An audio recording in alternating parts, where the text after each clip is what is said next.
Welcome. In front of me is a REALME Pad, and today I'll show you how you can access boot mode. So to get started, you will want to power off the device by holding the power key, and then selecting power off.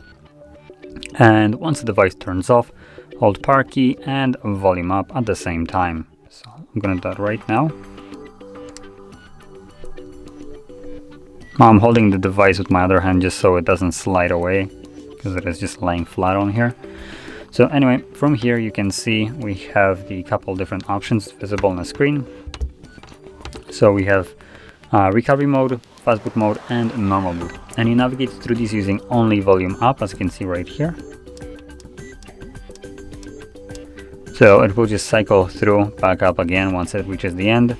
And then you can confirm whatever is selected with volume down. So because I want to leave this one, I'm gonna select normal boot, which should take me back to Android.